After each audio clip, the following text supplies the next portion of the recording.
Assalamu alaikum class. I hope you all are fine. So let's start our today's lecture. We have to start exercise number 2A, book page number 30, question number 4. Question number 4 में उन्होंने बोला है which of the following numbers are divisible by 4।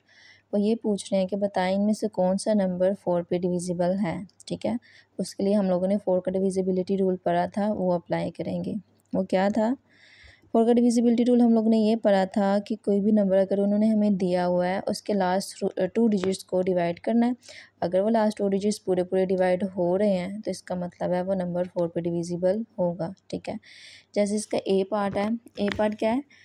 1996। अब 1996 को हम लोगों ने क्या करना है, देखना ये 4 पे डिविजिबल है कि नहीं। 1996 के मैंने लास्ट 2 डिजिट्स लिए जो थे 96 को 4 के साथ डिवाइड किया। ठीक है, अब डिवाइड करने के बाद रिमाइंडर 0 आ गया और जो हमारे पास आंसर आया 24 वो मल्टीपल है 4 का। ठीक है, मल्टीपल है 4 का मतलब ये है कि 24 4 के टेबल में आता है। तो एज 24 जो आंसर हमारा आया वो किसका मल्टीपल है? 4 का। इट मीन्स के 24 4 के टेबल में आता है। ठीक है, as 24 is multiple of 4 so 1996 is divisible by 4। इसका मतलब है कि पूरा का पूरा नंबर 4 पे डिविजिबल है। ठीक है, हम लोगों ने 4 का डिविजिबिलिटी रूल लगाया जो ये कह रहा था कि लास्ट 2 डिजिट्स को 4 के साथ डिवाइड करना है। अगर वो पूरा पूरा डिवाइड हो रहा है और जो आंसर आ रहा है जैसे 24, जो आंसर है वो मल्टीपल ऑफ 4 होना चाहिए, मतलब जो 4 के टेबल में आना चाहिए। ठीक है, तो 24 मल्टीपल ऑफ 4 है तो इसका मतलब है कि ये पूरा का पूरा नंबर 1996 डिविजिबल बाय 4 होगा। ठीक है, अब इसका बी पार्ट है। बी पार्ट में क्या लिखा हुआ उन्होंने? 2000। ठीक है, हम लोगों ने चेक करना है 2000 4 पे डिविजिबल है कि नहीं। अब इसके लास्ट पे तो है ही 2 ज़ीरो है। ठीक है, तो बेटे आपने याद रखना है कि ऐसा नंबर जिसके लास्ट पे 2 डिजिट्स ज़ीरो आ जाएं, 2 ज़ीरो आ जाएं। ठीक है, अगर हम लोग 4 का डिविजिबिलिटी रूल कर रहे हैं ना तो हम लोगों ने लास्ट 2 डिजिट्स को देखना है। अगर लास्ट 2 डिजिट्स ज़ीरो हैं तो वो नंबर भी 4 पे डिविजिबल होगा। ठीक है, जैसे मैंने लिखा है as the last 2 digits are zeros, क्योंकि इसके लास्ट 2 डिजिट्स ज़ीरो हैं तो इसका मतलब है कि 2000 जो पूरा का पूरा है वो डिविजिबल होगा 4 पे। ठीक है, क्या करना है बी पार्ट में हम लोगों ने कैसे किया है कि मैंने आपको बोला है कि अगर किसी नंबर के लास्ट 2 डिजिट्स ज़ीरो आ जाएं तो वो नंबर भी 4 पे डिविजिबल होगा। एक तो हम लोगों ने क्या पढ़ा था कि जो लास्ट 2 डिजिट्स हैं वो पूरे पूरा डिवाइड होना चाहिए 4 के साथ। ठीक है, और दूसरी ये कंडीशन आप लोगों ने याद रखनी है कि लास्ट 2 डिजिट्स अगर ज़ीरो आ जाएं, जैसे इस क्वेश्चन में आए हुए हैं लास्ट 2 डिजिट्स क्या हैं? ज़ीरो हैं, तो वो नंबर भी 4 पे डिविजिबल होगा। ठीक है, सी पार्ट आप लोगों ने खुद करना है। नेक्स्ट क्वेश्चन नंबर है 5। क्वेश्चन नंबर 5 में उन्होंने बोला है कि बताएं ज़रा इनमें से कौन सा नंबर 6 पे डिविजिबल है कि नहीं, and also apply the rule and show the working. ठीक है, अब हम लोगों ने क्वेश्चन नंबर 5 में 6 का डिविजिबिलिटी रूल चेक करना है। 6 के डिविजिबिलिटी रूल के लिए मैंने आपको बोला था कि ऐसा नंबर जो 2 पे और 3 पे दोनों पे डिविजिबल होगा वो 6 पे डिविजिबल होगा। इसका मतलब है कि अगर हम लोग ने ये चेक करना है कि ये नंबर, जैसे मैंने इसका ए पार्ट लिखा है 8622, ये नंबर अगर हम लोगों ने चेक करना है कि 6 पे डिविजिबल है कि नहीं तो उसके लिए 2 पे भी देखना पड़ेगा और 3 पे भी देखना पड़ेगा।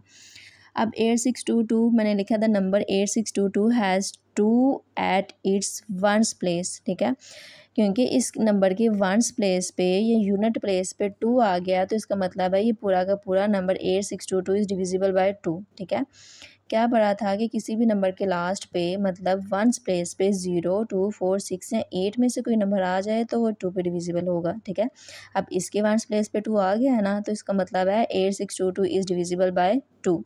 ठीक है, 2 का डिविजिबिलिटी रूल हो गया।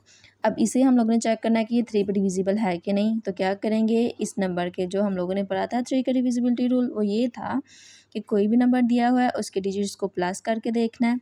प्लस करने के बाद ऐसा आंसर आ जाए जो 3 के टेबल में आता हो। मल्टीपल ऑफ 3 का मतलब क्या है? 3 के टेबल में आता हो। तो प्लस करने के बाद ऐसा नंबर आ जाए जो 3 के टेबल में आता होगा तो इसका मतलब है ये नंबर 3 पे डिविजिबल होगा।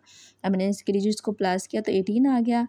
18 3 के टेबल में आता है ना, 18 is multiple of 3 so 8622 is divisible bye 3। तो ये देखें ज़रा, ये 2 पे भी डिविजिबल हो रहा है और 3 पे भी हो रहा है ये नंबर। अगर ऐसा नंबर जो 2 पे और 3 पे दोनों पे डिविजिबल हो तो वो नंबर 6 पे भी डिविजिबल होगा। So this number is divisible bye 6। Next इसका बी पार्ट, क्वेश्चन नंबर 5 का बी पार्ट है 47018। अब हम लोगों ने ये चेक करना है कि क्या ये नंबर 6 पे डिविजिबल है कि नहीं। इसके लिए भी वही काम करना है जो पीछे हम लोगों ने किया है। सबसे पहले इस पे 2 का डिविजिबिलिटी रूल अप्लाई करना है। क्या करना है, चेक करना है कि ये नंबर 2 पे डिविजिबल है कि नहीं। अब इसकी वंस प्लेस पे 8 आ गया, ठीक है। The number has 8 at its one place, इसकी वंस प्लेस पे 8 आ गया, so this number is divisible bye 2। अब हम लोगों ने इसके लिए चेक करना है 3 के लिए। 3 के लिए क्या करना था, इसके डिजिट्स को ऐड किया, ठीक है। इस नंबर के डिजिट्स को ऐड किया, ऐड करने के बाद आ गया 20। अब 20 तो 3 के टेबल में नहीं आता, 20 इज़ नॉट मल्टीपल ऑफ 3, ठीक है। 23 के टेबल में नहीं आता, तो इसका मतलब है this number is not divisible by 3, ये नंबर 3 पे डिविजिबल नहीं होगा। अगर एक नंबर 2 पे डिविजिबल हो रहा है और 3 पे नहीं हो रहा, तो इसका मतलब है कि वो 6 पे भी डिविजिबल नहीं होगा, ठीक है। 6 के लिए दोनों का डिविजिबल होना ज़रूरी है, 2 पे भी और 3 पे भी। और इन केस ऐसा हो जाए कोई नंबर इनमें से किसी एक पे भी डिविजिबल ना हो, 2 पे अगर हो रहा है और 3 पे नहीं हो रहा, तो वो फिर भी 6 पे डिविजिबल नहीं है। अगर वो 3 पे हो रहा है, 2 पे डिविजिबल नहीं हो रहा, फिर भी वो 6 पे डिविजिबल नहीं है। और अगर दोनों पे नहीं हो रहा, फिर भी वो डिविजिबल नहीं है, ठीक है। 6 के लिए 2 और 3 दोनों का डिविजिबिलिटी रूल अप्लाई होना ज़रूरी है। अब जैसे ये नंबर था 47018, ये 2 पे तो डिविजिबल है, लेकिन 3 पे डिविजिबल नहीं है, क्योंकि इसे ऐड करने के बाद ऐसा नंबर आ गया जो 3 के टेबल में नहीं आ रहा, ठीक है। तो वह 3 पे डिविजिबल नहीं होगा। सो इन दिस केस ये नंबर 6 पे भी डिविजिबल नहीं होगा। This number is not divisible by 6, okay. और सी डी पार्ट आप लोगों ने बेटा खुद करना है, ओके। अल्लाह हाफिज़।